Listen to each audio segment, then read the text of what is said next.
Last पढ़ा था बच्चे वैलिडिटी ऑफ कॉन्ट्रैक्ट्स। अब आ जाओ सब वापस। लास्ट हमने पढ़ा था validity of contracts form through electronic means, मतलब हाँ हाँ, मैं सिर्फ वैसे रिवाइज करा रही हूँ कि अगर आपने इलेक्ट्रॉनिकली कोई कॉन्ट्रैक्ट किया है तो वो वैलिड है। क्यों वैलिड है? क्योंकि आईटी एक्ट ने उसको लीगल रिकग्निशन दे दिया है। ठीक है, फिर अपन ने पढ़ा था time of displace and dispatch etcetera, कि जब रिसीव ओरिजिनल वाले ने भेजा, सामने वाले ने उसे रिसीव किया, अपने कंप्यूटर रिसोर्स में किया जिसमें उसने डेजिग्नेशन दिया था कि अगर इसमें आपने भेजा है तो मुझे वो चीज रिसीव हो जाएगी। इसका मतलब है time and receipt of information या फिर कॉन्ट्रैक्ट। भाई कब से सेट हो रहे हो तुम लोग, कब से? और बिल्कुल मतलब बहुत बदतमीजी लगती है मुझे कि मैं बोलती जा रही हूँ, तुम लोग कटर कटर कटर कटर करते जाते हो। हाँ,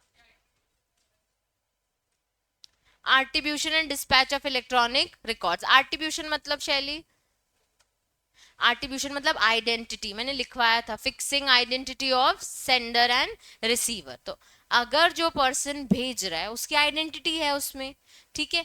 अब अगर आपकी जगह कोई और उसे पर्सन भेज रहा है तो भी वो आर्टिब्यूशन है, क्योंकि वो डीएससी या ई साइन या रिकॉर्ड में उस पर्सन का साइन है, तो ये उसकी क्या है?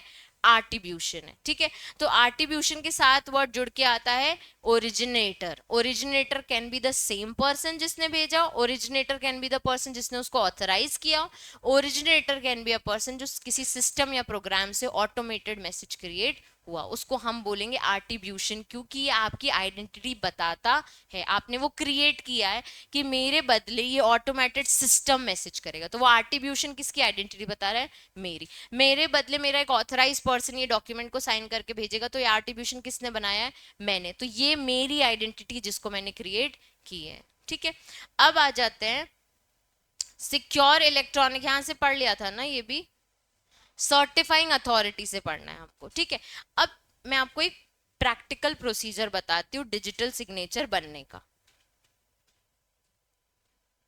जो ई साइन है, जो डीएससी है, वो कैसे बनती है? ठीक है, डीएससी बनाने के लिए एक सर्टिफाइड अथॉरिटी आता है। ठीक है, डीएससी बनाने के लिए कौन आता है? एक सर्टिफाइड अथॉरिटी। सर्टिफाइड अथॉरिटी को गवर्नमेंट अपने अंडर, सर्टिफाइड अथॉरिटी को गवर्नमेंट अपने अंदर ऑथराइज करता है कि आप क्या कर सकते हो? डीएससी क्रिएट कर सकते हो। अब जो सर्टिफाइंग अथॉरिटी है वो गवर्नमेंट से ये चीज लेता है कि मुझे मैं ये पर्सन हूं, मुझे आपसे सर्टिफाइंग अथॉरिटी वाली पोजीशन चाहिए ताकि मैं लोगों को डीएससी बना के डिस्ट्रीब्यूट कर सकूं। तो अपना, अगर हमको सर्टिफाइंग अथॉरिटी बनना है तो अपना एक लॉगिन क्रिएट करवाएंगे अपन। ठीक है, अपन टोकन्स अरेंज करवाएंगे जिसमें अपन डीएससी लगाएंगे। एक बेसिक्स प्रैक्टिकल समझो कि डीएससी बनता कैसे। अब अगर आप सर्टिफाइंग अथॉरिटी बन गए, आप बन गए, आपके पास में आई डीएससी बनाने के लिए। ठीक है, आप डीएससी बनाने के लिए मेरे आइडेंटिटी वाले डॉक्यूमेंट्स मांगोगे कि क्या क्या मांगोगे? Mobile number, email ID, PAN card और आधार कार्ड, कि आपका डिजिटल सिग्नेचर बनने के लिए मुझे ये 4 डॉक्यूमेंट्स चाहिए। अब जब आप मुझसे डॉक्यूमेंटेशन मांगोगे तो आपके पास एक लॉगिन है और टोकन्स हैं। वो लॉगिन और टोकन गवर्नमेंट की जो सर्विस प्रोवाइडर्स हैं उस पोर्टल पे यूज होते हैं। तो गवर्नमेंट का जो सर्विस प्रोवाइडर है, फॉर एग्जाम्पल पैंटासाइन, ठीक है, ये एक्चुअल एक पोर्टल है जिसका नाम क्या है? पैंटासाइन। और बहुत सारे टोकन आते हैं, एम टोकन हो गया, प्रॉक्सी की हो गया, ये सब टोकन के नाम होते हैं, तो ये सब ब्रांड नेम्स हैं। अब जो पैंटासाइन है वो एक पोर्टल है जो गवर्नमेंट का क्या है? Service provider. ये पोर्टल क्या करके देगा? डीएससी बना के देगा। अब इस पे डीएससी कौन बना रहे हैं? आप लोग। आप लोग कौन हो? Certifying authorities. ठीक है, अब पोर्टल में आप एंटर करोगे पर्सन का नाम, पर्सन का पैन नंबर, पर्सन का मोबाइल नंबर, पर्सन का ईमेल आईडी। पर्सन से मोबाइल नंबर और ईमेल आईडी का ओटीपी लोगे ताकि उसको भी एक लीगल रिकग्निशन मिले कि हाँ ये वो सेम पर्सन है जो अपना डीएससी बनवा रहा है। अगर ओटीपी नहीं होगा तो आप किसी की भी डीएससी बना सकते हो ना। फिर तो ओटीपी होगा मतलब उस ईमेल और उस फोन नंबर का एक्सेस उसके पास है। ठीक है, अब जब ओटीपी आ गया तो एंटर हो गया पैंटासाइन में डिटेल्स, पैन चढ़ गया, सामने वाले का आधार चढ़ गया, सामने वाले को एक्चुअल में ये करना पड़ता है when the things have been done till OTP a video verification happens. क्या होता है? Video verification. अगर मैंने आपको बोला है कि मेरी डीएससी बनाओ, आपने ये सब कर दिया, आप मुझे एक लिंक भेजोगे जिसमें मुझे अपना चेहरा दिखा के ये बोलना है I am so and so person, I have been authorized, I want to create my DSC using Pantasign and my code is, तो एक कोड वहां पे लिखा होता है 3 डिजिट कोड, मुझे वो कोड बोलना पड़ता है। ठीक है, नाउ जब मैंने ये सर्टिफाई किया तो गवर्नमेंट की जो अथॉरिटीज है, आप सर्टिफाइंग अथॉरिटी आपने तो पोर्टल में कर दिया, गवर्नमेंट की जो अथॉरिटीज है वो video, pan, mobile number, email ID और आधार को अप्रूव करते हैं। ठीक है, तो गवर्नमेंट का जो पोर्टल बैठा है, गवर्नमेंट के जो लोग बैठे हैं, गवर्नमेंट के जो ऑथराइज बैठे हैं, वो लोग इसे अप्रूव करेंगे। तो जब ये सब चीजें अप्रूव हो जाएगी, pan is approved, Aadhaar is approved, mobile number is approved, mobile number is approved, email ID is approved और वीडियो इज ऑल्सो अप्रूव्ड, तब हमको अप्रूवल का टिक मार्क आता है। जब हमको अप्रूवल का टिक मार्क आता है तो हम डीएससी क्या कर पाते हैं? डाउनलोड कर पाते हैं। क्या कर पाते हैं? डाउनलोड। और ये डाउनलोड किस में होती है? उस टोकन में। जो टोकन क्या होता है? पेन ड्राइव जैसा दिखता है। ठीक है, पेन ड्राइव नहीं होता है, सिर्फ दिखता पेन ड्राइव जैसा है, इतना सा टोकन होता है, उसमें डाउनलोड हो जाती है। फिर जहां जहां मुझे डीएससी लगानी है मैं वो टोकन को फिक्स करूंगी और वो डीएससी लग जाएगी। ये एक प्रोसेस होता है डीएससी बनाने का। अब इसमें तुम समझो, सर्टिफाइंग अथॉरिटीज कौन? जो गवर्नमेंट से बोलते हैं कि हमें ये बिजनेस करना है, हमें ये सर्विस प्रोवाइड करना है। अप्रूव डीएससी कौन कर रहा है? गवर्नमेंट कर रही है। डीएससी अप्रूव कौन कर रही है? गवर्नमेंट। उसके बाद आपका डिजिटल सिग्नेचर फॉर्म होता है। अब जैसे मैंने आपको पैंटा साइन बताया, तो देखो licensed certifying authorities, Safescrypt, DRB, code solution, eMudhra भी आती है, इसमें पैंटा साइन भी होगा कहीं, साइन, ये रहा पैंटा साइन। ठीक है, ये रहा। ठीक है, उसके बाद फिर CDSL venture, pro design, ID sign, CSD, NSDL, V sign, बहुत सारे ऐसे सर्टिफाइंग अथॉरिटीज गवर्नमेंट ने बना रखे हैं। इसके अंदर आप अपना लॉगिन क्रिएट करते हो और डीएससी का बिजनेस आप करते हो। इन सब की फी आती है। Now the entire fee has been charge by the government. तो ऑनलाइन फीस आती है, इतनी आपको फीस भरनी पड़ती है और टोकन का एक बेसिक चार्ज होता है, क्योंकि वो पेन ड्राइव टोकन का भी चार्ज होगा। ठीक है, सबको क्लियर है? डीएससी का मैंने क्या बताया? किसे भी पूछ लूं क्या? चलो, act contains detail provision related to certifying authority. Important mark करो सर्टिफाइंग अथॉरिटी को।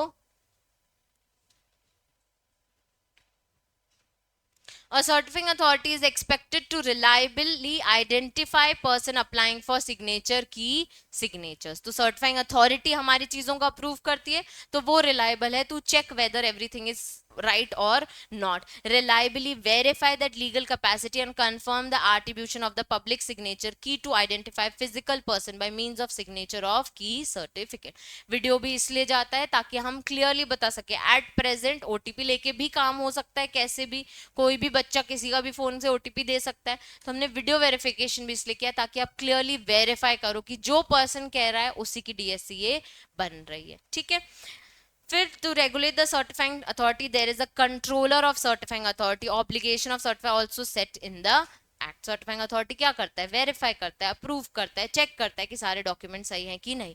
अगर कई बार क्या होता है बच्चे, पैन और आधार, कुछ सर्टिफाइंग अथॉरिटीज जो सी है वो कहते हैं कि और वीडियो में ये बोलोगे ना, जब मेरा नाम ये है, मेरा कोड ये है, आपको पैन और आधार भी दिखाना है। ठीक है, तो जैसे मैंने फिर दिखाया कि मेरा पैन ये है और मेरा आधार ये है, आगे पीछे दोनों दिखाना होता है। अगर वो ओरिजिनल नहीं लगा उनको वीडियो में पैन और आधार, तो वीडियो रिजेक्ट हो जाती है, फिर से डीएससी क्रिएशन का काम करना पड़ता है। ठीक है, the controller of certifying authorities has been appointed by CG. It aims to promoting the growth of e-commerce and e-governance। Mark करो।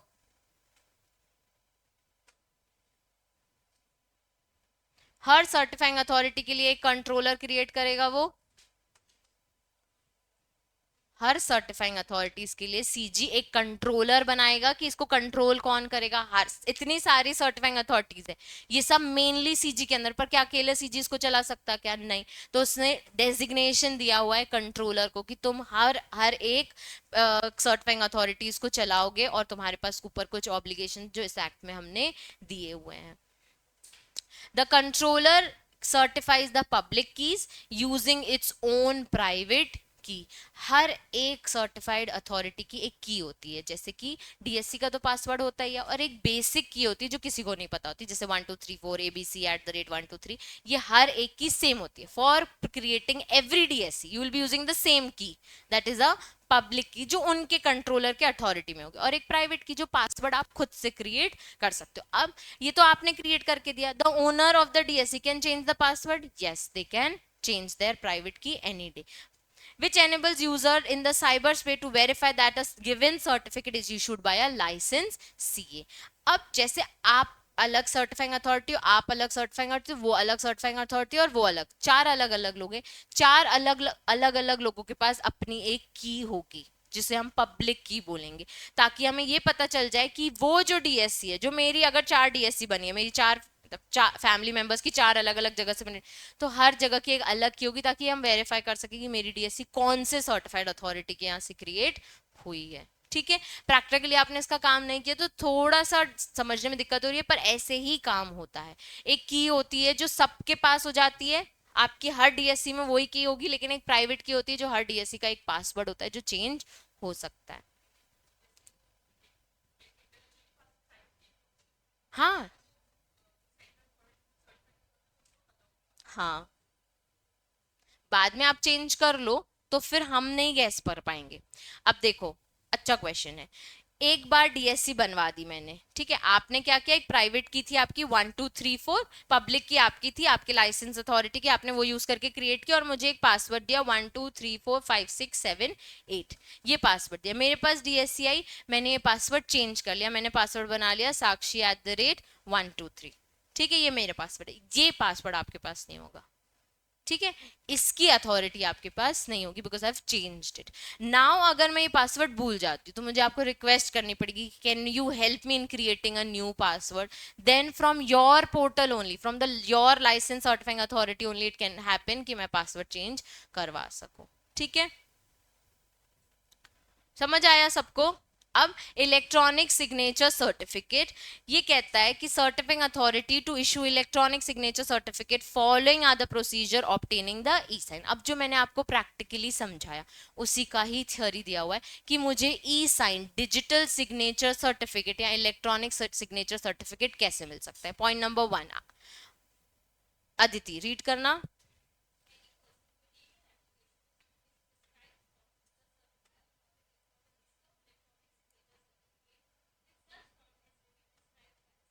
हम किसी भी सर्टिफाइंग अथॉरिटी को बोल सकते हैं, एक एप्लीकेशन दे सकते हैं कि मुझे अपनी क्या बनवानी है, डीएससी बनानी है। नेक्स्ट पॉइंट, ख्वाहिश।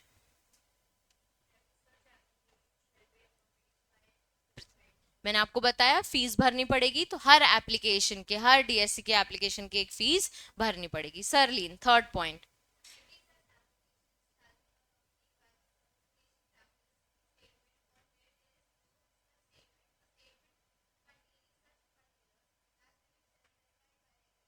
अब जब आपको टोकन में तो डाउनलोड हो गई, पर एक सर्टिफाइड प्रैक्टिस स्टेटमेंट मिलता है आपको कि हाँ आपका एक ई साइन क्रिएट हो रहा है। और अगर अगर इतनी सारी हैं जो अपन ने ऊपर देखी, तो ये लोग क्या देती हैं, सर्टिफाइड प्रैक्टिस स्टेटमेंट। अगर इनमें से ऐसी एक कोई है जो ऐसा स्टेटमेंट नहीं देती, पर कोई ना कोई ऐसा स्टेटमेंट देगी जो प्रूफ होगा कि आपकी डीएससी हमारे पोर्टल से क्रिएटेड है।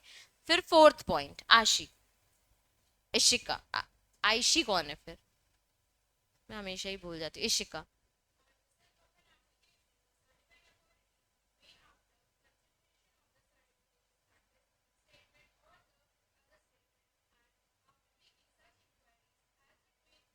Deems fit.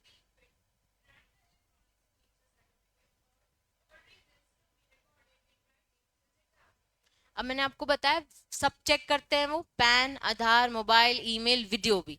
जब ये पांचों चीजें चेक हो जाती है, अप्रूव हो जाती है, तो आपको क्या मिल जाता है, सर्टिफिकेट, एप्लीकेशन आपकी अप्रूव की जाती है। और अगर हमको वीडियो वैलिड नहीं लगा, आपका बोलना सही नहीं लगा, या पीछे से कोई और वॉइस आ रही थी, कई बार क्या होता है वीडियो वेरिफिकेशन में किसी एजेड लेडी की अगर वीडियो बना रहे हो तो उसको बोलते हैं लिपसिंग करो, और पीछे से कोई लेडी बोलती है, तो वो समझ आ जाता है वीडियो में कि वो पर्सन नहीं बोल रहा है, कोई और उससे बुलवा रहा है, तो ये भी इस रीजन से भी आपका वीडियो रिजेक्ट हो जाता है, तो आपको डीएससी फिर नहीं मिलेगी, रीप्रोसेस करना पड़ेगा। पड़ेगा, ऐसा नहीं है कि अलाउड नहीं है, बस रीप्रोसेस करना पड़ेगा फॉर द सेम डीएससी। ठीक है, पहला पॉइंट क्या है, एप्लीकेशन करनी in the prescribe form to certifying authority. ठीक है, दूसरा पॉइंट क्या है, fees accompanied by some fees. तीसरा पॉइंट क्या है, आपकी जब डीएससी हो जाएगी तो आपको क्या मिलेगा, सर्टिफिकेट प्रैक्टिस स्टेटमेंट। और लास्ट, आपकी एप्लीकेशन को सारी चीजों को वेरीफाई करके अप्रूव किया जाएगा और रीजंस रिकॉर्ड करके रिजेक्ट किया जाएगा अगर एप्लीकेशन सही नहीं आई तो। सबको क्लियर है ये प्रोसीजर? इंपॉर्टेंट मार्क करो। It may be noted that no application shall be rejected unless the applicant have been given a reasonable opportunity of showing cause against the proposed rejection. बिना show cause के rejection नहीं होता। आपको बोला जाएगा कि video गलत है, दोबारा फाइल करना है तो कर दो, तो आप दोबारा फाइल करो तो तुरंत तुरंत अप्रूव भी हो जाता है। लेकिन अगर 2-3 बार ऐसा होगा तो फिर रिजेक्ट कर दिया जाएगा। अब 3 चीजें दी हुई है बेटा, सस्पेंशन, रिवोकेशन और फिर रिजेक्शन भी होना चाहिए ना। चलो, 2 ही चीजें, सस्पेंशन और रिजेक्शन। सस्पेंशन मतलब सस्पेंड करना, सुना है ना, क्या होता है, थोड़े टाइम के लिए सस्पेंड कर देते हैं। तो अगर डीएससी बहुत टाइम तक यूज नहीं की गई है तो उसके लिए सस्पेंशन ऑर्डर भी आ सकता है। अगर डीएससी में कोई फॉल्ट इंफॉर्मेशन दी है या आपने जान, ऐसा तो हो ही नहीं सकता ना कि इंसान वीडियो बना ले और सामने वाला पकड़ ना पाए, ऐसा हो सकता है, ऐसा हमेशा नहीं होगा ना कि हर बार वो अथॉरिटीज पकड़े जाएंगे। दोनों ही ह्यूमन है, कोई भी किसी को भी उल्लू बना सकता है। तो तब अगर पकड़े गए तो उसके बाद आपकी डीएससी रिवोक भी की जा सकती है। कई बार हमारी खुद की मर्जी से भी हम रिवोकेशन कराते कि अब हमारी कंपनी बंद हो गई, हमारी कंपनी की डीएससी आप ले लो। अब हमें उस पर्सन की डेथ हो गई तो अब डीएससी रिवोक हो जाएगी। तो कब कब सस्पेंशन होता है और कब कब रिवोकेशन होता है, बस वो पॉइंटर्स दिए हुए हैं। दोनों को सबको सस्पेंशन और रिवोकेशन का मतलब पता है ना। रिवोक मतलब वापस ले लेना, अब वापस नहीं मिलेगी आपको। सस्पेंशन मतलब कुछ टाइम के लिए हम स्टॉप लगा देते हैं आपके डीएससी के यूज में। पहला point, the certifying authority which has issued digital signature में सस्पेंड सच डीएससी। पहला, on receipt of a request, जब सब्सक्राइबर ने बोला हो कि मेरी डीएससी क्या कर दो, सस्पेंड कर दो। On any person authorised to act on the behalf of the subscriber. कई बार हमने डीएससी कंपनी की बनाई है तो डायरेक्टर्स ने अप्रोच किया कि कंपनी की डीएससी क्या कर दो, सस्पेंड कर दो। If in the opinion of the DSC certificate public interest के लिए उसको सस्पेंड करनी है तो वो कर देगा कि इसका यूज पब्लिक इंटरेस्ट के लिए सही नहीं है तो मुझे इसकी डीएससी क्या करनी है, सस्पेंड करनी है। 2 पॉइंट्स पढ़े अपन ने, on receipt of a request of subscriber और एनी ऑथराइज पर्सन में डीएससी क्या होगी, सस्पेंड हो जाएगी। दूसरा पॉइंट, अगर ओपिनियन ऑफ खुद डिजिटल सिग्नेचर वाला सर्टिफिकेट सर्टिफाइंग अथॉरिटी बोलता है कि आपकी डीएससी पब्लिक इंटरेस्ट के लिए सही नहीं है तो हमें क्या करनी है, उसको सस्पेंड करनी है। Mark करो, a DSC should not be suspended for a period exceeding 15 days unless the subscriber has given an opportunity of being heard. तो suspend कितने दिन के लिए होती है, 15 दिन के लिए। फिर अपॉर्चुनिटी ऑफ बीइंग हर्ड देते हैं और फिर हम उसको या तो वापस दे देते हैं, रिवाइव कर देते हैं, या फिर सस्पेंशन बढ़ा भी सकते हैं। Not exceed, for a period exceeding लिखा है ना, मैक्सिमम हुआ ना। हाँ, should not be suspended more than 15 days.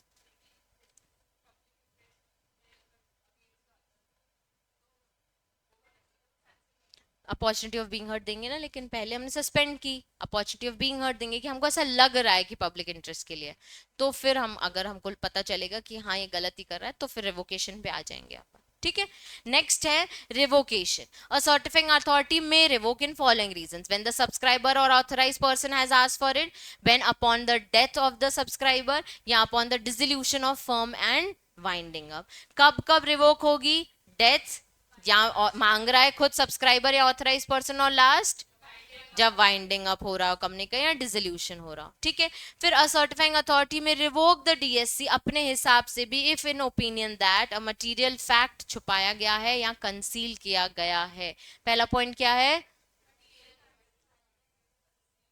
दूसरा point, requirement for issuance of DSC was not satisfied. कुछ मांगा था हमने, आपने वो फुलफिल नहीं किया, पैन ही नहीं दिया तो हम, पैन गलत दे दिया था, फिर बोला सही पैन दो, नहीं दिया तो हमने क्या किया, डीएससी रिवोक कर लिया। सर्टिफाइंग अथॉरिटीज प्राइवेट की और security system was compromise in manner materially affecting the DSC reliability. आपने इतनी बार पासवर्ड एंटर कर लिया रॉन्ग कि डीएससी क्या हो गई, खराब हो गई, तो हमने आपसे डीएससी क्या कर ली, रिवोक कर लिया और बोला दूसरी बना लो। तो अभी तक एक्सपायरी नहीं हुई थी, मैंने बताया था ना डीएससी 2 साल के लिए मिलती है। उसके पहले आपने क्या किया, 9 टाइम्स अगर आप रॉन्ग पासवर्ड डाल देते तो डीएससी खत्म हो जाती। जाती है, फिर न्यू डीएससी बनानी पड़ती है। सेम डीएससी पे आप काम नहीं कर सकते, उसको ठीक भी करवा नहीं सकते। फिर the subscriber has been declared insolvent dead, तभी भी खुद से वो रिवोक कर देगा, या फर्म डिसॉल्व हो रही है तभी भी रिवोक कर लेगा। अब सरलीन ऐसे कौन से 3 पॉइंट से जब रिवोक हो जाती है डीएससी? डेथ हो गई और ऑथराइज पर्सन ने बोल दिया, ठीक है। रिवोकेशन, रिवोकेशन कब होता है? 3 चीजों में। आयशी,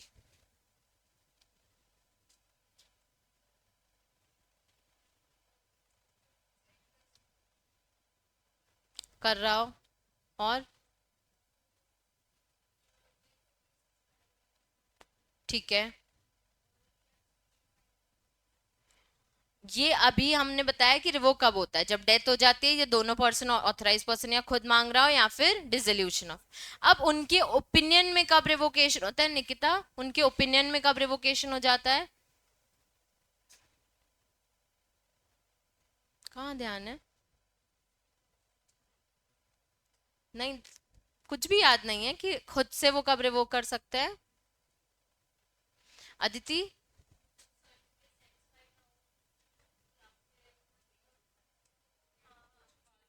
मटेरियल इंफॉर्मेशन छुपा दी हो, कोई फॉल्स इंफॉर्मेशन दे दी हो, डेथ हो गई हो, और आपका सिस्टम आपने कॉम्प्रोमाइज कर दिया हो, तो रिलायबिलिटी अब नहीं एक्सेस कर पा रहे, ठीक है।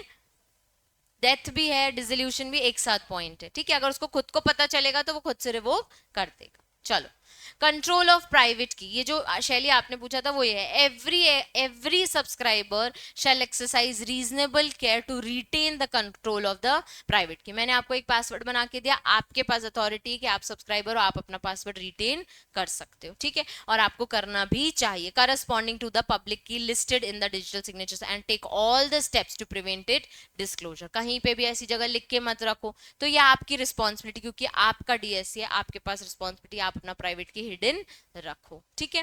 फिर अब पॉइंट है, लास्ट का थोड़ा सा टॉपिक बचा है, ध्यान से सुन लो, ये बहुत इंपॉर्टेंट है, पेनाल्टीज एंड एजुकेशन। हाँ,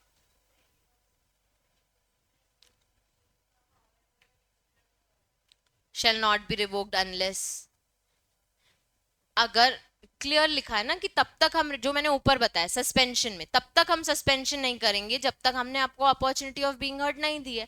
अगर मुझे लग रहा है कि आपके डीएससी में कोई फॉल्स कंसीलमेंट है, तो अपॉर्चुनिटी ऑफ बीइंग हर्ड देने से पहले मैं रिवोक नहीं कर सकती, ठीक है।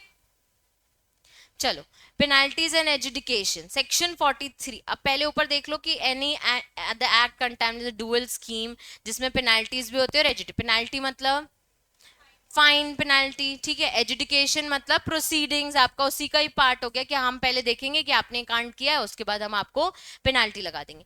अब मार्क करो, section 43 provides that if any person, box बनाओ, without permission of the owner और any other person who is in charge of the computer network, computer और कंप्यूटर सिस्टम, कोई भी पर्सन बिना परमिशन के, ओनर के या किसी ऐसे पर्सन के जो उसके चार्ज में है, उस कंप्यूटर के, कंप्यूटर नेटवर्क या कंप्यूटर सोर्स के, ये सारे काम जितने दिए हुए हैं वो नहीं कर सकता, पहले जे तक दिए हुए हैं, ठीक है।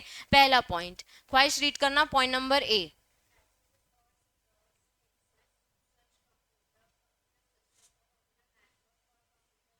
बिना किसी परमिशन के किसी के लैपटॉप का आपने क्या कर लिया है? एक्सेस कर लिया, गलत बात है क्या? पेनाल्टी लगेगी इस चीज की? हाँ लगेगी। नेक्स्ट पॉइंट, पनस पढ़ना।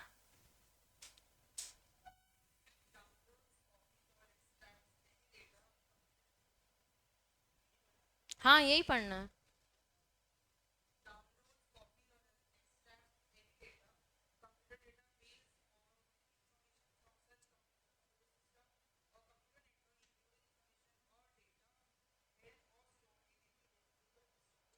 अब समझ आ रहा है, 3 टर्म्स तो मैं समझा रही हूँ इसका मतलब, पर 3 टर्म्स तो नॉर्मल है, computer, computer system, computer network.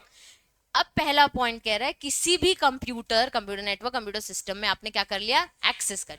किसी की बिना परमिशन से उसके कंप्यूटर से जाके उसकी कॉपीज क्या कर ली, डाउनलोड कर ली, या एक्सट्रैक्ट डेटा कर लिया, मतलब कि एक जिप फाइल बनी थी उसको आपने क्या कर दिया, एक्सट्रैक्ट कर दिया, और बाकी पार्ट जो आपको चाहिए था आपने क्या किया, डाउनलोड कर लिया। देखा है ना मूवीज में जाते हैं, मुझे बस एक्सेस दिला दो, उधर पूरी स्क्रीन आपके स्क्रीन में आ जाती है। तो बिना परमिशन करोगे तो ये क्या है, अलाउड नहीं है। लेकिन जो आईटी सेक्टर्स में, जो साइबर सिक्योरिटी में बैठे हैं, उनको ये सब अलाउड है। तो नॉर्मल इंडिविजुअल की बात हो रही है। तो टीवी में दिखाते हैं हम कि आप मैडम एक्सेस कर सकते हो, तो एक मैम आती है टेक की और फटाफट बढ़िया एक्सेस करती है, तो उसके पास वो अथॉरिटी होती है, इसलिए वो कर पाती है।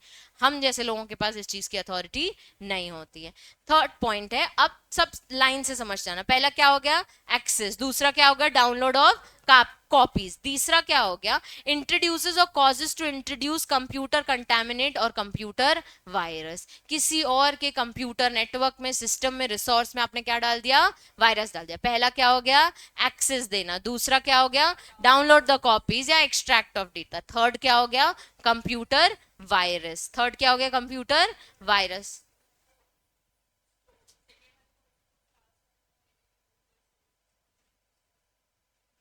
हाँ लिखा है ना, computer system, computer network including information data held stored in any removable stored medium. Deleted वाले फोल्डर से भी, अगर रिसाइकल बिन से भी उठा के अगर अपने पास कॉपी करोगे तो भी अलाउड नहीं है। रिमूव कर दी थी जो उन्होंने, वहां पे भी रखी है। वही तो, अगर पता चल गया तो पेनाल्टी है।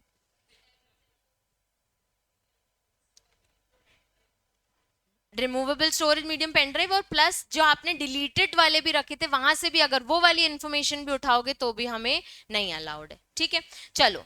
D point, damage or causes to be damage any computer system. Fourth point क्या हो गया, डैमेज करना। पहला क्या हो गया, एक्सेस। दूसरा क्या हो गया, डाउनलोड। तीसरा क्या हो गया, वायरस। चौथा क्या हो गया, डैमेज। ठीक है, पांचवा डिस्टरप्ट और कॉज डिस्ट्रप्शन। कंप्यूटर चल ही नहीं रहा है, ऐसा डिस्ट्रप्शन आपने इंक्लूड कर दिया। ठीक है, पहला पॉइंट क्या हो गया, एक्सेस। दूसरा क्या हो गया, तीसरा क्या हो गया, चौथा क्या हो गया, डैमेज। पांचवा क्या हो गया, मतलब जो भी पांचवा छठवा जो भी है ये खत्म कहाँ हुआ। अच्छा, चलो। फिर F point, denies or causes or denial the access of any person authorise to access. अब इस स्क्रीन का एक्सेस मेरे पास है, मैं क्लास मेंटर की, मुझे एक्सेस ही नहीं मिल पा रहा है और मुझे बोल रहा है you are not allowed, you are not allowed to access. वो आता है ना ब्लिंक करके कि you not access not allowed. तो मैं तो ऑथराइज हूं ना इसको एक्सेस करने के लिए, पर किसी ने इसमें ऐसा वायरस डाल दिया कि मुझे डिनाइल आ रहा है कि मैं इसे एक्सेस नहीं कर सकती। ठीक है, पहला क्या हो गया, एक्सेस। दूसरा क्या हो गया, डाउनलोड। तीसरा क्या हो गया, चौथा। पांचवा, फिर डिनायल ऑफ एक्सेस। पहला वाला जाके दूसरे का लैपटॉप एक्सेस कर लिया, और लास्ट जो अभी अपन ने पढ़ा उसमें उसी का एक्सेस डिनाई करवा दिया। फिर है चार, provide any assistance to any. फिर denies or causes the denial हो गया। फिर है provide any assistance to any person to facilitate the access or computer. अब एक फर्स्ट वाला था जो खुद जाके एक्सेस कर रहा था, अब ये जो जी वाला पॉइंट है वो किसी को असिस्टेंट दे रहे हो कि कैसे किसी का कंप्यूटर का एक्सेस हम ले सकते हैं, तो ये भी अलाउड नहीं है, इसमें भी आपको पेनाल्टी लगेगी। पहला वाला था एक्सेस। लास्ट जो अभी हम पढ़ रहे हैं उसमें है किसी को असिस्ट करना कि किस तरीके से लैपटॉप या कंप्यूटर का एक्सेस हम ले सकते हैं। इसके बाद देखो, destroy charges the service availed of a person to account of another person by tampering with या मैनिपुलेटिंग एनी कंप्यूटर सिस्टम। और आपने कोई सर्विसेज दी और उससे बोला कि हम आपको ये सर्विस देंगे, आप अपना लैपटॉप यहाँ देके जाओ, जैसे आप ठीक करवाने के लिए दिया, पर उसमें उन लोग क्या डाल दिया, उसने वायरस डाल दिया, टैम्पर कर दिया, खराब कर दिया आपका कंप्यूटर, तो उसमें भी क्या है, पेनाल्टी है। पहला क्या हो गया, एक्सेस। दूसरा, तीसरा डैमेज, वायरस। फिर डैमेज, फिर डिनायल, उसके बाद डिसरप्ट करना, उसके बाद असिस्टेंस देना, उसके बाद टैम्परिंग। ठीक है, टैम्परिंग वर्ड याद करो। उसमें टैम्पर कर ली उसकी इंफॉर्मेशन, अब वो इंफॉर्मेशन एक्सेस नहीं कर पाएगा पूरा, वो कुछ भी लैपटॉप में करेगा ना हमको पता चलता जाएगा, हमने इस तरीके का टैम्पर कर लिया। फोन टैप करते हैं जैसे, ऐसी ऐसा वायरस डालना कि वॉट एवर कंप्यूटर में यूज होगा you get the information also.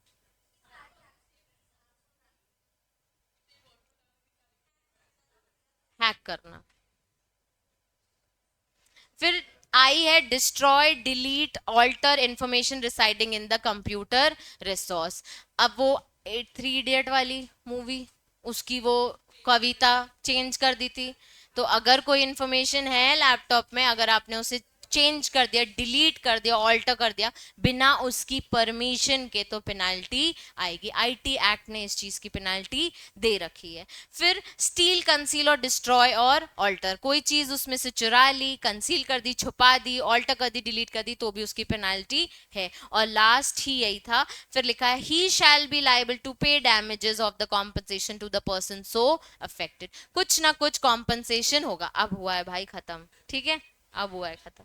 चलो, पहला क्या था, एक्सेस, दूसरा डाउनलोड कॉपीज, तीसरा इंट्रूजर कॉजेज वायरस, फिर डैमेज, फिर डिस्ट्रप्ट, फिर डिनाइज और कॉजेज उसका ही एक्सेस नहीं आया, उसके बाद असिस्टेंस देना, फिर चार्जेस द सेपरेट टैम्परिंग, उसके बाद डिस्ट्रॉय डिलीट, और फिर ऑल्टर डिलीट, और फिर स्टील और कंसील। अगर ये काम करोगे बिना परमिशन के तो कॉम्पनसेशन पे करना पड़ेगा।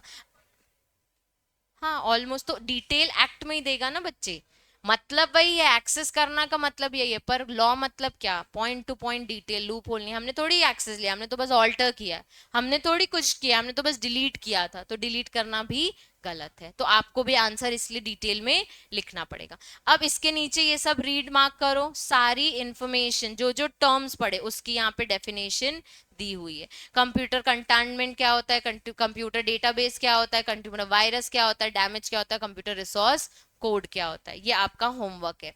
Compensation for failure to protect data. अब मेरी एक बात सुनो, एक कंपनी में आपकी हायरिंग हो रही है, आपने वहां पे अपने इंफॉर्मेशन दिए हुए हैं, ठीक है, आपका डेटा वायरल हो गया, आपने आधार कार्ड दिया था, पैन कार्ड दिया होगा, कुछ ना कुछ फोटो सबमिट की होंगी, प्रोफाइल सबमिट की होगी, ये आपका पर्सनल डेटा, ये वायरल हो गया, ठीक है। तो उस कंपनी की रिस्पॉन्सिबिलिटी है कि आपके यहाँ जितने एम्प्लॉयज हैं उनकी पर्सनल इंफॉर्मेशन को, उनकी आइडेंटिटीज को आपको सिक्योर करके रखना है। तो आईटी एक्ट कहता है अगर इसमें फेल हो गए तो कॉम्पनसेशन भरना पड़ेगा। तो अब वेयर अ बॉडी कॉर्पोरेट यानी company processing, dealing, handling any sensitive personal data और information in computer resource which it owns, controls और operates is negligent in implementing and maintaining the security. Negligent मतलब उसने neglect कर दिया, अरे छोड़ो यार डेटा जाने तो दो, जिसके पास भी जाए कोई दिक्कत नहीं है। तो अगर उसने इस चीज को निग्लेक्ट किया, इस चीज को इंप्लीमेंट नहीं किया कि मुझे सिक्योरिटी प्रैक्टिस रखनी पड़ेगी अपने डेटा की, ये बहुत इंफॉर्मेशन जो है वो सेंसिटिव पर्सनल इंफॉर्मेशन है किसी की, स्पेशली डॉक्टर्स और ये सारे लोगों के पास बहुत सारी डीप इंफॉर्मेशन होती है किसी, तो ये सब आप ओपन अप होके नहीं बोल सकते। अगर बोलोगे तो आपको इसका कॉम्पनसेशन पे करना पड़ेगा to the person so affected. मतलब अगर आपकी इंफॉर्मेशन कहीं वायरल आ गई तो आईटी एक्ट के तहत आप उस पर केस फाइल कर सकते हो कि मेरे को इस चीज का कॉम्पनसेशन चाहिए। हेडिंग से नाम समझो, compensation for failure to protect data. तो कोई भी बॉडी कॉर्पोरेट जो इस चीज में डील करता हो, हैंडल करता हो किसी भी पर्सन की कौन सी इंफॉर्मेशन, सेंसिटिव पर्सनल इंफॉर्मेशन, अगर उसने नेग्लिजेंट बिहेव किया in implementing the security practice, तो उसको क्या पे करना पड़ेगा, कॉम्पनसेशन। किसको, to the person so affected. इसमें भी डेफिनेशंस होमवर्क मार्क करो। बॉडी कॉर्पोरेट क्या होता है, रीजनेबल सिक्योरिटी प्रैक्टिसेस क्या होता है, और सेंसिटिव पर्सनल डेटा क्या होता है। अब पेनाल्टी दी हुई है किस चीज की, फेलर टू फर्निश इंफॉर्मेशन और रिटर्न। आपसे अगर किसी भी अप्रोप्रिएट गवर्नमेंट ने, किसी भी एक अथॉरिटी ने अगर इंफॉर्मेशन मांगी है तो आपको क्या करनी है, उसे देनी है। अगर नहीं दी तो shall be liable to a penalty not exceeding 1,50,000 for each such failure. Nikita, अभी भी नहीं पढ़ रहे हैं हम।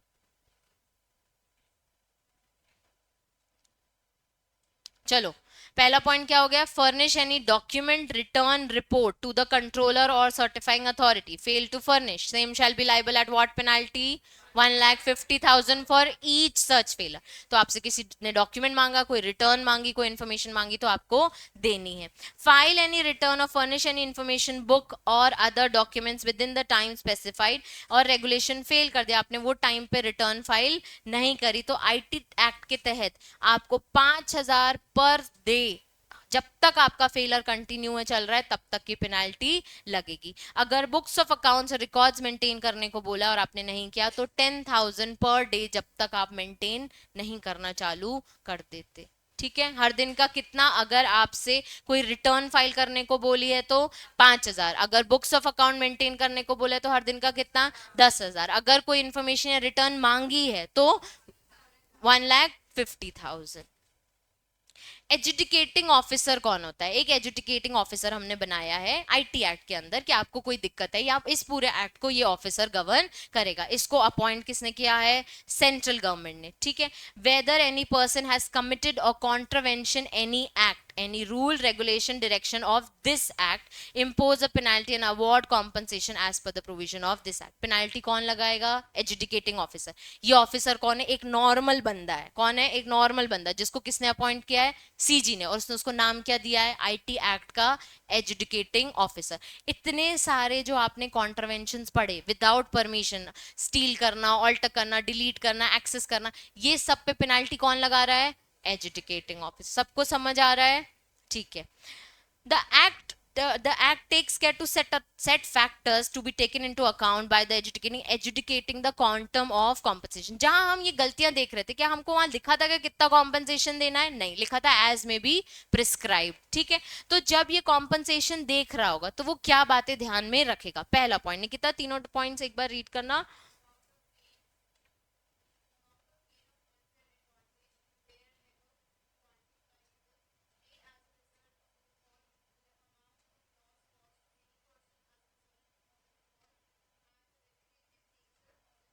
देखो कैसे चेक करते हैं हम कितना कॉम्पनसेशन लगाना है। पहले अगर हमको पता चल रहा है कि इतने अमाउंट का डिफॉल्ट किया, अगर उसने 5 करोड़ वाला आइटम, एक अग्रीमेंट है जिससे 5 करोड़ मिलने वाले थे, यहाँ कोई प्रोसेस है जिसको बेच के 5 करोड़ मिलने वाले थे, वो डिलीट कर दिया, तो हम क्वांटिफाई कर सकते हैं कि अगर मैं ये देता तो मुझे कितना मिलता? 5 करोड़ रुपीज। तो मैं क्वांटिफाई कर पा रही हूँ, तो अमाउंट ऑफ डिफॉल्ट। दूसरा मतलब इतना गेन उसने कमा लिया, उसने क्या किया? कंसील कर ले, खुद जाके 5 करोड़ कमा लिए, तो इसमें उसका फायदा हुआ है 5 करोड़ का, तो इतना उसने गेन ऑफ एडवांटेज लिया है। पहली चीज हम उससे देखेंगे।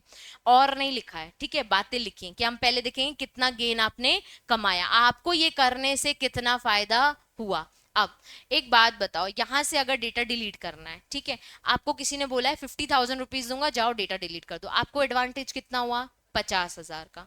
ठीक है, पहला 50,000 वाला पॉइंट। दूसरा, the amount of loss cost to any person result, ये डिलीट करने से मेरे तो 50 लाख चले गए, तुमने तो 50,000 कमाया, लेकिन यहां से डिलीट करने से मेरे को जो 50 लाख मिलने थे वो भी चले गए। तो क्वांटम ऑफ कॉम्पनसेशन, आपने कितना कमाया, दूसरे वाले को कितने अमाउंट का नुकसान हुआ। और थर्ड पॉइंट, रिपीटेटिव नेचर, कितनी बार आपने ये कांड किया है। पहली बार में तो पता नहीं चलेगा, एक दो बार हुआ तो पता चला कि कंप्यूटर से कुछ ना कुछ डिलीट होता जा रहा है, तो ये रिपीटेड नेचर से एक कॉम्पनसेशन का अमाउंट डिसाइड होगा। It can be 50,000, it can be 50 lakhs, it can be lower than this और above than this. However, adjudicating officer may exercise a jurisdiction। jurisdiction मतलब एरिया, पिक्यूनरी हो या subject matter हो, claim for injury for damage not exceeding 5 crore. मतलब ये maximum कितनी penalty दे सकता है? 5 करोड़। अब मेरी एक बात सुनो, अमाउंट ऑफ लॉस 10 करोड़ का हुआ है, तो एजुकेटिंग ऑफिसर के पास हम नहीं जाएंगे, क्योंकि उसके पास तो कितना जुरिस्डिक्शन है? सिर्फ 5 करोड़ का। तो हमें उसके बाद अगर एक्सेस होता है 5 करोड़, तो किसी कॉम्पिटेंट कोर्ट के पास जाना पड़ेगा, मतलब फिर हमें सिविल कोर्ट में एंटर करना पड़ेगा। क्लियर है? आईटी एक्ट के अंदर एक एजुकेटिंग ऑफिसर बनाया है, किसी ने भी कोई कांड किया तो कॉम्पनसेशन कौन लगाएगा? Educating officer. इसको अपॉइंट किसने किया है? सीजी ने। ये तीन बातें देख के कॉम्पनसेशन चार्ज करता है। पहला, amount of gain, advantage gain. दूसरा, loss to the party default के हिसाब से। और रिपीटेटिव नेचर। मैक्सिमम जुरिस्डिक्शन कितना है इसके पास? 5 करोड़ का। इससे ज्यादा हुआ तो किसके पास जाना है? Competent court. Very good.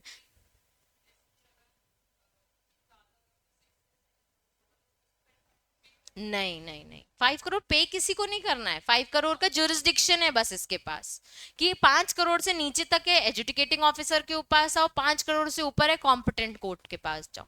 5 crore से लिमिट दी हुई है कि इसके पास इतनी ही पार है। जुरिस्डिक्शन मतलब पार, इतने एरिया एरिया आप करते हो। मैं कह रही हूँ पिक्यूनरी पार भी तो होती है ना, कि मैं सिर्फ 5 करोड़ वाले मैटर ही हैंडल कर सकता हूँ, इससे ऊपर नुकसान है बड़े कोर्ट के पास जाओ। अब एक और है cyber regulation appellant tribunal. Educating officer ने एक पेनाल्टी लगा दी 50,000 की, आप उससे खुश नहीं हो, किसके पास जाओगे? एपिलेंट अथॉरिटी के पास। तो आईटी एक्ट के अंदर एक ट्रिब्यूनल क्रिएट किया गया है, CRAT, ब्रैकेट में लिखो CRAT, cyber regulation appellate tribunal.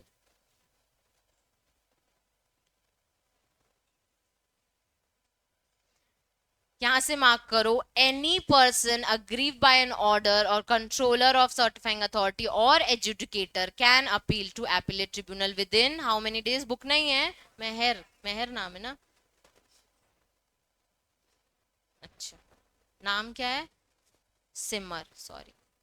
45 days, ठीक है। अगर any person aggrieved by any decision order of appellate tribunal, तो किसके पास जाओगे? हाई कोर्ट के पास विद इन 60 डेज। अब 60 डेज। अब एक बात सुनो, पहले कौन है? एजुकेटिंग ऑफिसर और सर्टिफाइंग अथॉरिटी, इनके ऑर्डर से अग्रीव्ड हुआ, किसके पास गए? एपिलेट कॉम्पिटेंट कोर्ट के पास नहीं बच्चे, एपिलेट ट्रिब्यूनल के पास। कॉम्पिटेंट कोर्ट के पास, अब मेरी एक बात समझो, तीन अलग अलग चीजें है ये। जब हम एजुकेटिंग ऑफिसर के पास जा रहे हैं तो हमारे पास कितना पिक्यूनरी है? 5 करोड़। 5 करोड़ के ऊपर है तो किसके पास? Competent court. इससे अगेंस्ट, इससे खुश नहीं है जो उसने कॉम्पेंसेशन दिया, किसके पास गए? Appellate tribunal. इससे खुश नहीं है, किसके पास गए? Appellate tribunal. इस एपिलेट ट्रिब्यूनल से खुश नहीं है तो किसके पास गए? High court. ठीक है, बीच में किसी ने गलत बोला था, आई थिंक सरलीन नहीं, पर इस तरीके से काम होगा। ये दोनों हैंड इन हैंड काम कर रहे हैं। इसके पास सिर्फ ज्यूरिसडिक्शन 5 करोड़ का है, 5 करोड़ से ऊपर मतलब सब ऑर्डिनेट कोर्ट कौन है? सब ऑर्डिनेट कोर्ट कौन है? एजुकेटिंग ऑफिसर और सिविल का कॉम्पिटेंट कोर्ट। ठीक है, उससे अग्रीव्ड है, खुश नहीं है कॉम्पनसेशन, तो एपिलेट ट्रिब्यूनल को अपील की with in 45 days. Appellate tribunal से भी खुश नहीं है तो फिर high court with in 60 days.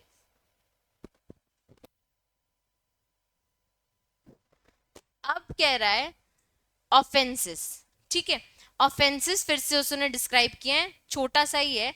Tampering with computer source document, where whosoever knowingly, जानबूझ के, intentionally conceal, destroy, alter, intentionally knowingly cause another person to conceal, किसी और को सिखा रहा है, तू जाके चुरा ले, तू जाके डिस्ट्रॉय कर ले, ऑल्टर कर दे उसका computer source code, computer program, computer network, तो इसको फिर इम्प्रिजमेंट होगी अप टू 3 years और फाइन विच में एक्सटेंड टू 2 lakhs और बोथ। इंपॉर्टेंट मार्क करो, इसमें पेनाल्टीज आने के चांसेस हैं।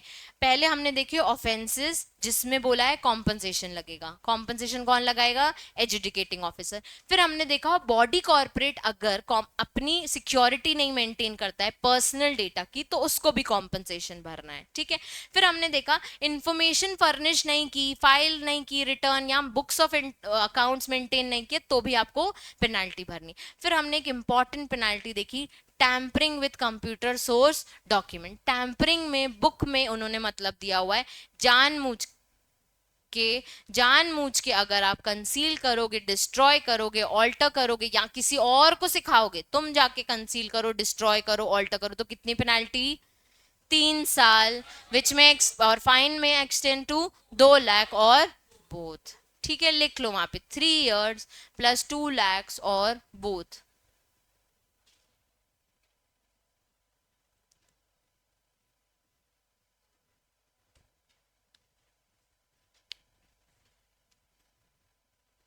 अब लिखा है कंप्यूटर रिलेटेड ऑफेंस, जितने भी कंप्यूटर रिलेटेड ऑफेंस होंगे उसमें आपको पनिशमेंट लगेगी 3 years विच में एक्सटेंड, फाइन विच में एक्सटेंड टू 5 lakhs और विथ बोथ। जेल कितने साल?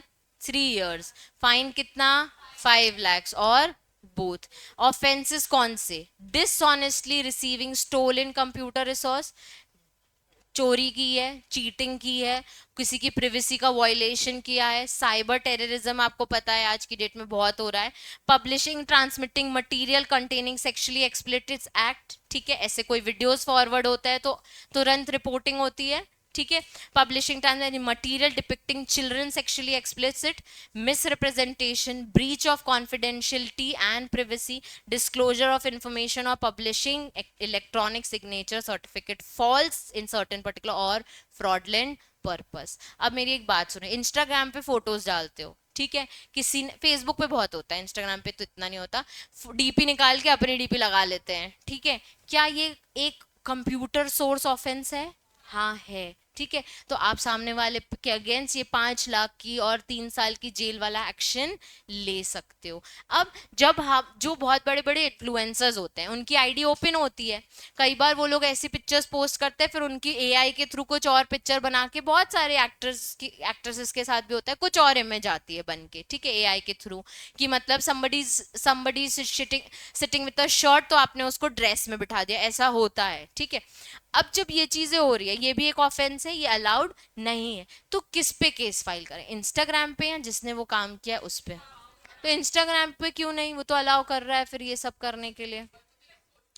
वो एक मीडिया है, उसने ओपनली किया, आप अपनी फोटोज ओपनली पोस्ट कर रहे हो, हमको मतलब नहीं है, लेकिन अगर इंस्टाग्राम भी सपोर्ट करे इन चीजों को, आप रिपोर्ट करो तो भी नहीं हटाए, तो फिर गलती है इंस्टाग्राम की?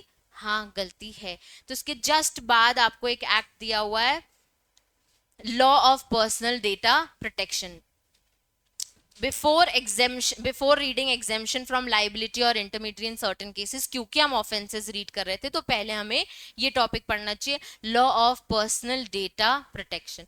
जितना भी हम अपना personal data online social media में अपलोड करते हैं, रैंडम ऑनलाइन शॉपिंग ऐप देख लो, फोन नंबर डालते हो, आपने अपना फोन नंबर सामने वाले ऐप को दे दिया है, ओटीपी आपने दिया, आपने ओटीपी दे दिया, जीपे किया तो बैंक अकाउंट डिटेल्स आ गई ना, आखिर आपका क्यूआर कोड तो उसके पास गया, जीपे की आईडी गई, अगर आपने कार्ड से पेमेंट किया, सीवीवी तक की इंफॉर्मेशन डालते हो, उसके पास तो गई ना आपकी कार्ड की इंफॉर्मेशन, तो उसके पास क्या है कि उसको ये डेटा प्रोटेक्ट करके रखना है, अगर उसने इस डेटा को प्रोटेक्ट करके नहीं किया तो आपके लिए एक एक्ट आया है, डिजिटल पर्सनल डेटा प्रोटेक्शन 2023, क्योंकि ये बहुत होने लग गया था तो फिर इसके लिए एक एक्ट बनाया लास्ट ईयर ही। क्या नाम है एक्ट का?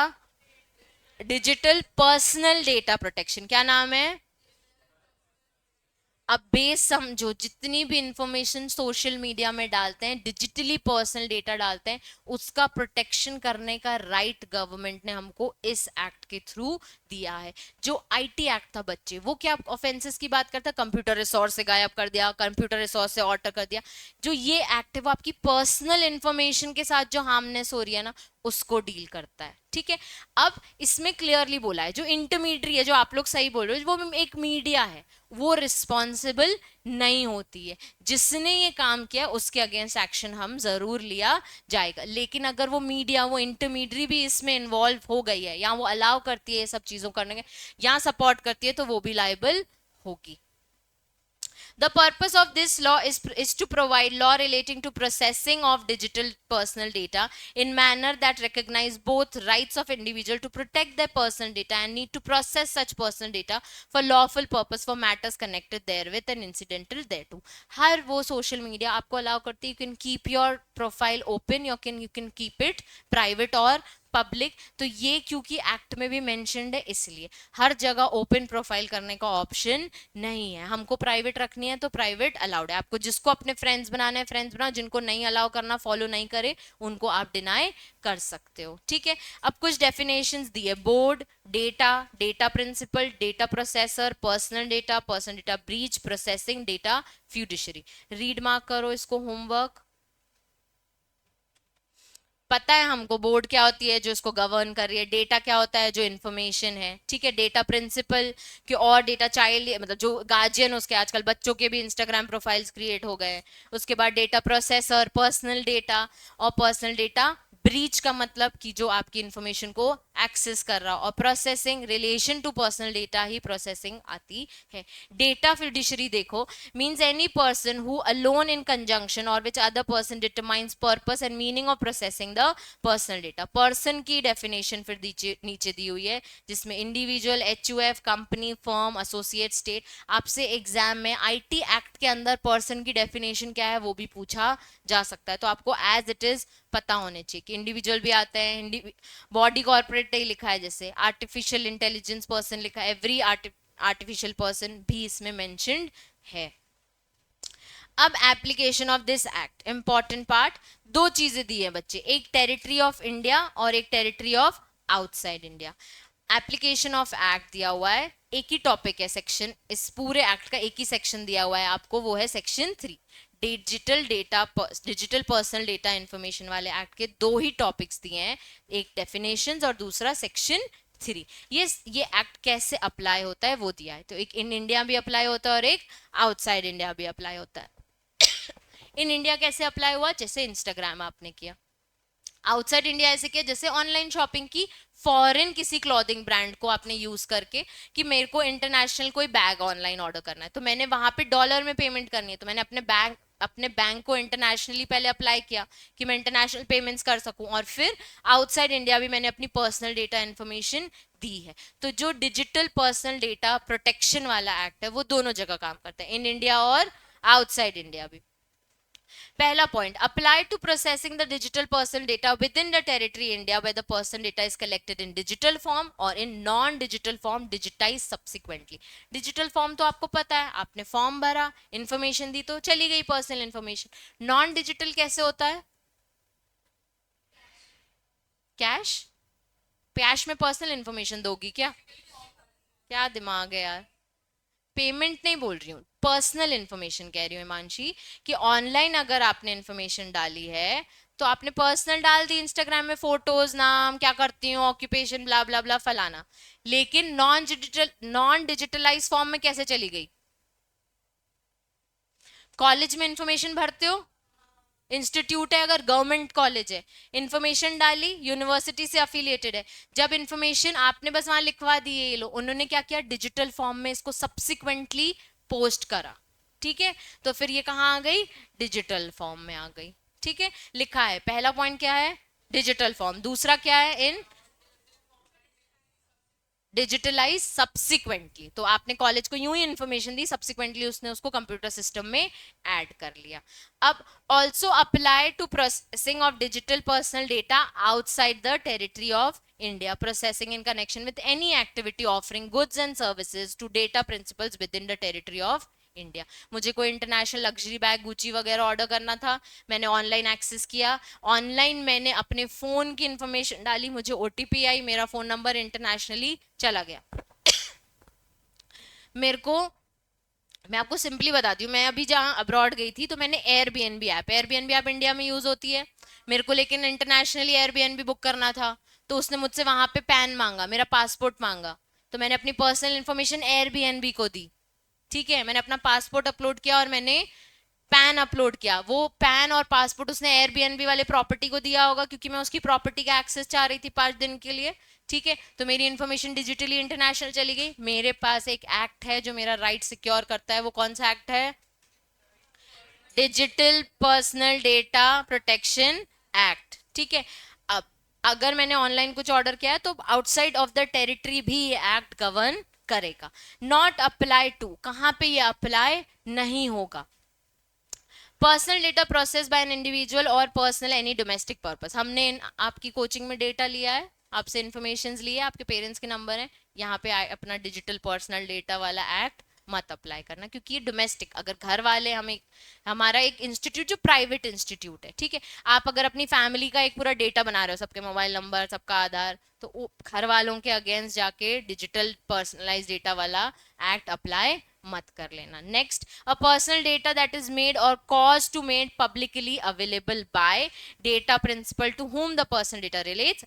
एक बात बताओ, फोन डायरेक्टरी आती है ऑनलाइन, ऑनलाइन मिलते हैं ना, सबके फोन नंबर डाले रहते हैं, तो आपने अलाउ किया है, बीइंग एन ऑफिसर आपने अलाउ किया कि पब्लिकली मेरी ईमेल आईडी, मेरा एड्रेस और मेरा फोन नंबर रहे ऑनलाइन।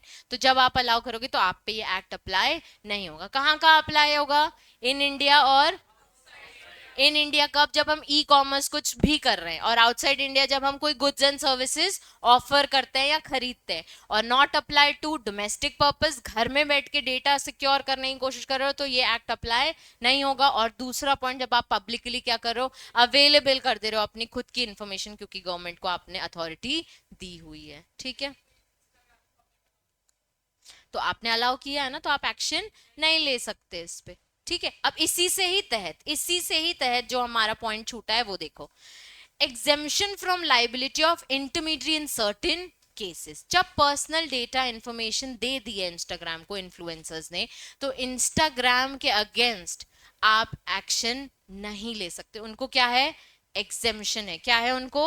एग्जेम्पशन है। According to Section 79, an intermediary shall not be liable for any third party information, data, communication, link made available or hosted by him. ठीक है। मैंने एक अकाउंट बनाया जो पब्लिक अकाउंट है, उसमें मेरी सारी इंफॉर्मेशन जा रही है, मेरी सारी पिक्चर्स जा रहे हैं, वीडियोस जा रहे हैं, whatever I want to show to the public. तो इसमें मैं इंस्टाग्राम के अगेंस्ट या जिस भी सोशल मीडिया में मैंने ये बनाया अकाउंट, उधर पे मैं एक्सेस या उसके अगेंस्ट एक्शन नहीं ले सकती, ठीक है। फिर पॉइंट लिखा है शैल अप्लाई इफ, पहला पॉइंट शैल ही रीड करना।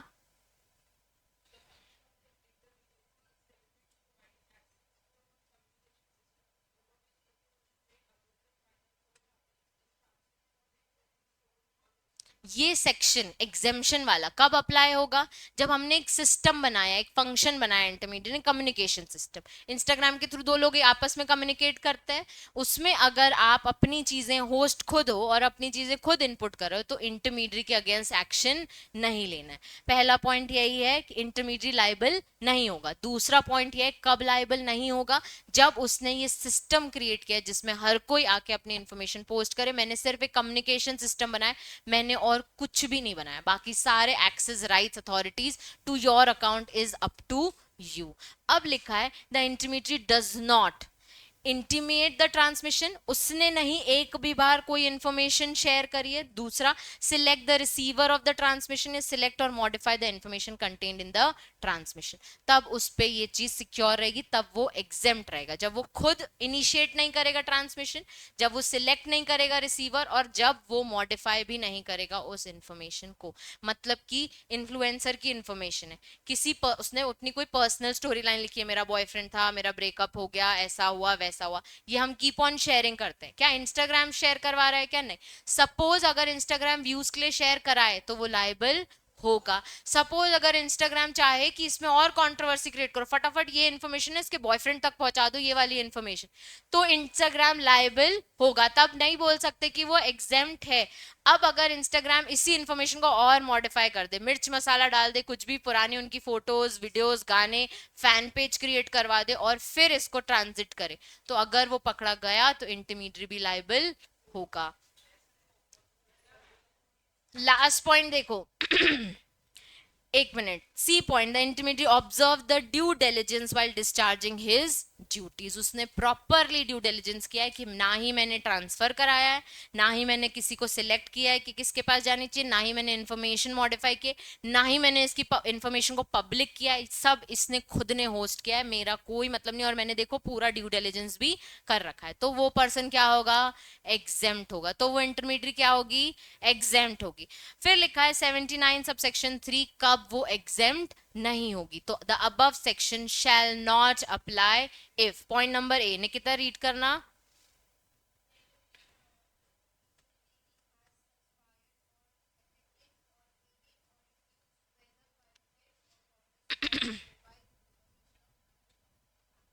पहला पॉइंट का मतलब है जब इंटरमीडिएट ने क्या किया, कंस्पायरी की, क्रिएट किया ये इन्फॉर्मेशन को वायरल करने का, अबेट किया यानी अटेम्प्ट किया कि ये इन्फॉर्मेशन को मुझे वायरल करवाना है, इंड्यूस किया, एडिट किया और मिर्च मसाला डाला, लोगों को और इन्वॉल्व किया कि ये इन्फॉर्मेशन पास ऑन हो, तब वो लाइबल होगी। पॉइंट नंबर बी, फिर मैं भूल गई उसका नाम, सिमर।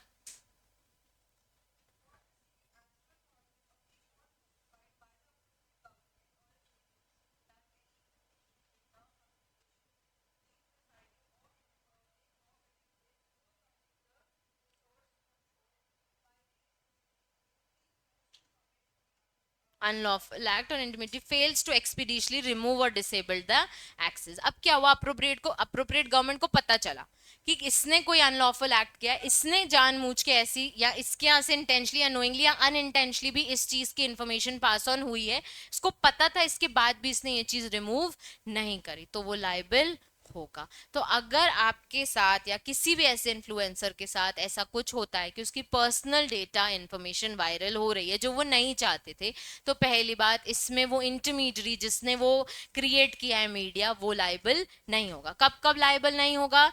जब उसने प्रॉपरली इंटरमीडियरी वाला फंक्शन किया, उसने सिर्फ एक कम्युनिकेशन सिस्टम बनाया। दूसरा, ना ही उसने इनिशिएट किया था इस ट्रांसमिशन को, ना ही उसने ट्रांसफर ही सिलेक्ट किया था, और ना ही उसने कोई इंफॉर्मेशन को मॉडिफाई किया था, और प्रॉपर ड्यू डिलिजेंस किया था। कब वो लाइबल होगा? जब उसने ही अबेटमेंट किया, उसने ही चीजों को एड किया, उसने ही इंड्यूस किया, उसी ने ही कॉन्स्पिरेंसी क्रिएट की, तब वो लाइबल होगा। जब वो खुद ही एक अनलॉफुल एक्ट में फंसा हुआ है और उस अनलॉफुल एक्ट को उसने रिमूव नहीं किया, तब वो लाइबल होगा। क्लियर है सबको?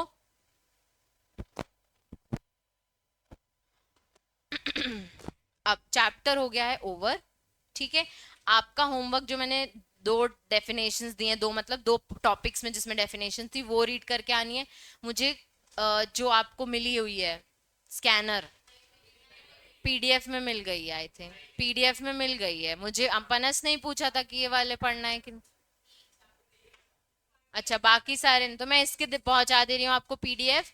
आरटीआई और आईटी एक्ट के आपको वो स्कैनर मार्क करके आने हैं। ठीक है, सिर्फ क्वेश्चंस देखना, आंसर्स हमें मॉड्यूल से ही देखना है। मंडे हम न्यू चैप्टर स्टार्ट करेंगे। पूछो, पेपर चेक होके अभी नहीं आए हैं। टेस्ट मैंने कहाँ बोला?